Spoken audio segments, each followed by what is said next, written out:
Ассаламу алейкум, урматтуу бага өстүрүүчүлөр. Кутмандуу күнүңүздөр менен. Бүгүн биз сиздер менен көчөттү 1 жылда 3 жашка кантип чоңойтса болот. Ушул боюнча көрсөтүү даярдап атам. Мына бул көчөт 2018-жылы жазында тегилген. Буюрса 1 жашка толуп атат. Көчөттү 1 жылда 3 жашка чоңойтуу үчүн 1 жылда 3 жолу пенсировка жасаш керек. Же болбосо мучунан кыркып туруу керек. Биринчи кыркуу биринчи өсүндө май айында кыркылат. Бул көчөт 20-майда кыркылган. Экинчиси июнь айында жасалат. Үчүнчүсү сентябрда же болбосо августтун этектеринде жасалышы керек. Мына көрсөтөйүн.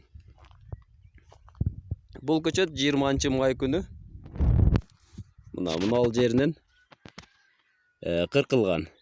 5-6 жалбырак өскөндөн кийин кыркылат. Бүгүн 20-июнь. Мынакей 40 сантиметрдей дагы өскөн. Учунан мынал жерден алып салышыбыз керек болот. Азыр алып салайлы. Кыркканда мына уровеньди көрүш керек. Уровеньге карап кыркылат. Мынакей.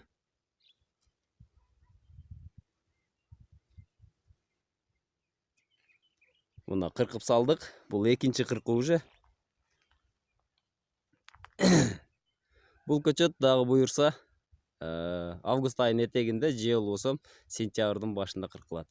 3 жыл кыркуу менен бул көчөттү 3 жашка чоңойтуп алсак болот. Мынакей көрсөтөйүн. Мына биринчи кыркуу жер, биринчи кыркылган көчөттүн бутагы мына катуу болуп калган. Бутагы бышкан. Мынакей. Бул жер уже жумшак. Мына көрдүңүздөр, мына жумшак. Бул быш элек бутак. Бул бышкан бутак. Бул августка чейин буюрса 5-10 күндө стресс абалында турат дагы, могул жерден дагы өсүндү өсө баштайт. Бул августка чейин бышат. Көрдүңүздөрбү? Ишиңиздерге ийгилик, багыңыздарга береке берсин.